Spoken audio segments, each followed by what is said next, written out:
শুভ সন্ধ্যা। কে বাঙালি বিকালে নাস্তা টাস্তা খাইছাও? কে গরিব ভাই তোমাদের নাকি হিংসে হয়? আমার এক বন্ধু, সে বয়স আমার কাছাকাছি, সে একটা কচি কচি তরুণীকে বিয়ে করেছে। আর সেই ছবি যখন সে ফেসবুকে দিয়েছে, আমি দেখেছি তোমরা সেইখানে অনেক ট্রলিং করছো। তোমরা গরিবরা তোমাদের হিংসে হয়? কে হিংসে হয়? এমন কচি কচি তরুণী বউ পেতে চাও, সুন্দরী লালনা? তাহলে বলো মানি ইজ পাওয়ার, ঠিক আছে? তোমরা যারা পড়াশোনা করো না, লাইফে এস্টাবলিশড হও না, এমন একটু কচি কচি তেরুনি দেখলে তোমাদের মাথা নষ্ট হয়। গরিব তুমি কি? এই সকালে মুসলিমের বউ আমাকে ফোন দিয়েছে, দিয়ে বিষয়টা আমার নজরে দিয়েছে, বলেছে দাদু তুমি একটু বিষয়টা নিয়ে কথা বলো। এই সেই মুরব্বী বিয়ে করছে, যে তোমাদের কি হয়েছে? দেশে কি মেয়েদের ঠেড়া পড়ছে? তোমরা বিয়ে করো না? সে কি কোনো অপরাধী নাকি সে কোনো ক্রাইমার?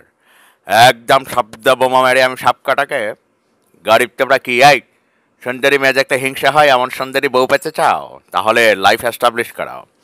যাই হোক দর্শক, ফান করলাম, ফান এবং সিরিয়াস। আজকের এই ভিডিওতে দুইটা বিষয় আছে। গতকালকে থেকে একটা ছবি ফেসবুকে খুব বেশি ভাইরাল। আর এই ভাইরালকে যে একজন বয়োবৃদ্ধ মুরব্বী আর ওনার সাথে একটা সুন্দরী ললনার একটা ছবি ফেসবুকে ভাইরাল। আর এটা ভাইরাল হওয়ার পিছনে সর্বপ্রথম যে রিজনটা হচ্ছে, অসংখ্য পোলাপাইন লাগছে আহা জীবনে কি করলাম, হ্যাঁ বুড়া বয়সে কাকায় যে গেমটা খেলে দিল।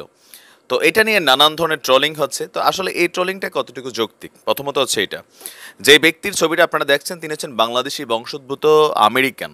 ওনার নাম হচ্ছে টম ইমাম সম্ভবত।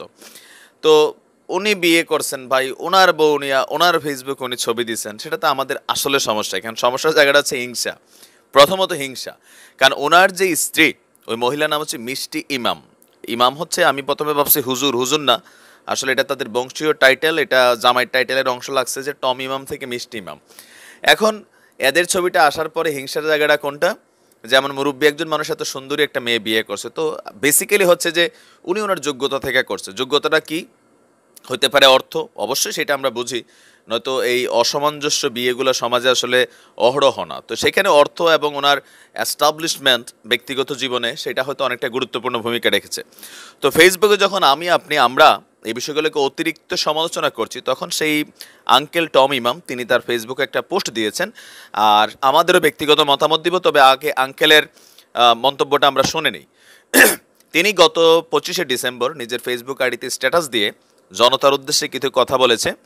তিনি লিখেছেন যে, কয়েকদিন যাবৎ আমি লক্ষ্য করছি অনেক লোকজন আমাকে এবং আমার স্ত্রীর ফেসবুক আইডি থেকে স্ক্রিনশট দিয়ে অনেক ছবি ভাইরাল করছেন, সাথে অনেক খারাপ মন্তব্য করছেন।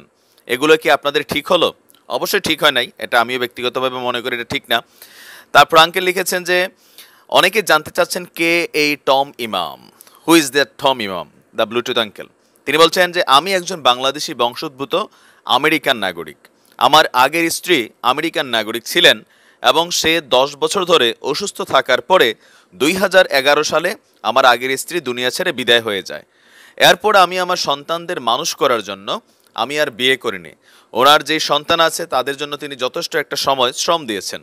সব মিলিয়ে 20 বছর আমি ত্যাগ করেছি। 20 বছরের হিসাব হচ্ছে 10 বছর ওনার স্ত্রী অসুস্থ ছিলেন, আর মৃত্যুর পরবর্তী 2011 থেকে 2020 টোটালি 20 বছর সময় তিনি তার জীবন থেকে ছাড় দিয়েছেন।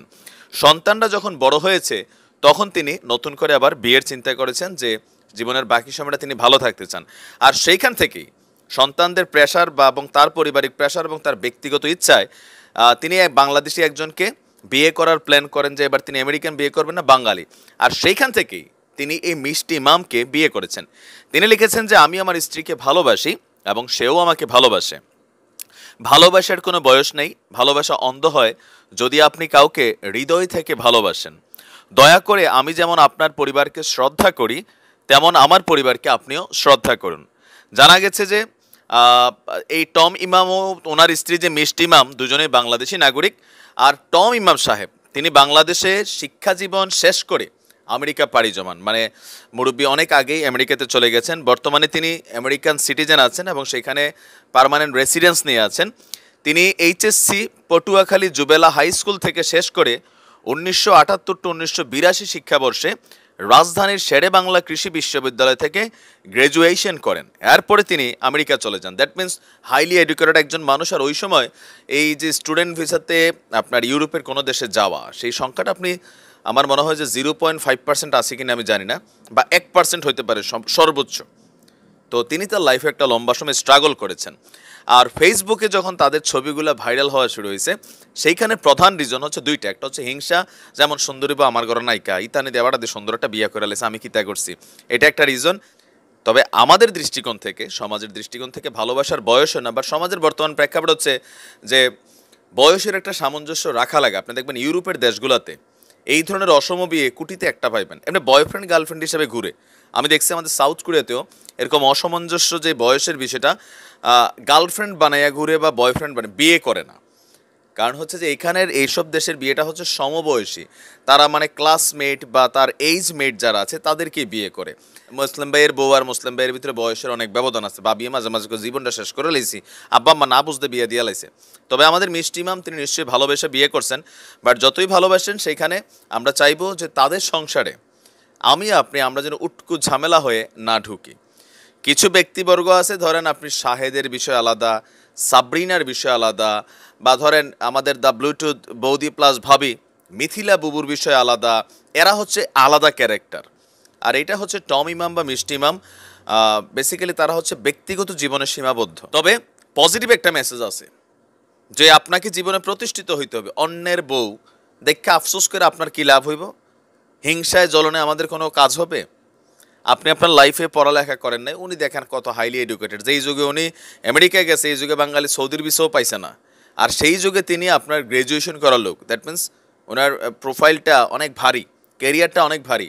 আর সেই ভারী ক্যারিয়ারের কারণে অবশ্যই মিষ্টি সেইখানে ঝুলছে, এটা আমরা বুঝি। উনি স্বীকার করুক আর না করুক, আর মিষ্টিভাবে বলুক না বলুক, ওনার হাইলি যে প্রোফাইল আছে সেই প্রোফাইলের উপরেই কোথাও না কোথাও ফিদা হইয়া কম বয়সের এই তরুণী তাকে বিয়ে করেছেন। বাট তারপরও সেটা তার যোগ্যতার কারণে, জোর করে তো করে নাই, ধর্ষণ তো করে নাই, বিয়ের প্রলোভন দেখিয়ে ধর্ষণ তো করে নাই, বিয়ে করছে। তাদের ব্যক্তিগত জীবন, সকল কিছু নিয়ে আসলে ট্রল করা উচিত না, কারণ ফেসবুকটা যার যার ব্যক্তিগত জায়গা, এখানে অনেকে অনেক কিছু করে। তবে হ্যাঁ, অশ্লীলতা নোংরামি যদি করে সেটা আলাদা। তবে এই মুরব্বির কিছু ছবি আমরা ফেসবুকে দেখেছি ভাইরাল হতে, যে কিছু ক্লাবের ভিতরে, তারপর হচ্ছে কিছু আমেরিকান মহিলাদের সাথে, আমি এগুলো দিলাম না ওনার সম্মান রক্ষার্থে। তো বিভিন্ন জায়গায় ওনার কিছু বাজে ছবি আছে, সেগুলো কিন্তু আসছে। এখন এগুলো আবার একতারা ধরেন ওই যে যখন একটা টপিক ভাইরালে থাকে, এগুলো মাঝে মাঝে পয়েন্টে পয়েন্টে ছাইড়া দেয়। এখন ওইটা সম্ভবত ওনার স্ত্রী যখন মারা গেছে, ব্যক্তিগত লাইফ, ওনার ব্যক্তিগত খবর, উনি প্রশ্ন জবাব দিবেন, উনি যা করছেন এগুলো ওনার গোপন পাব, সেগুলো আমরা ফেসবুকে সবসময় আনা উচিত না, কারণ তিনি সমাজের কোনো ক্ষতি করেন নাই। তিনি যদি আজকে বাংলাদেশের কোনো ক্ষতি করতেন, তখন আমিও ওনাকে নিয়ে রুস্টিং করতাম। আর ওনার স্ত্রী মারা যাওয়ার পরে উনি তো বিভিন্ন নাইট ক্লাবে গেছে, এগুলো এমিরাতে খুব নর্মাল। তো সেখান থেকে কেউ না কেউ ছবিগুলো রাখছে, আর এখন বিয়ের সময় আবার সেই ছবিগুলোকে কেউ না কেউ ভাইরাল করছে।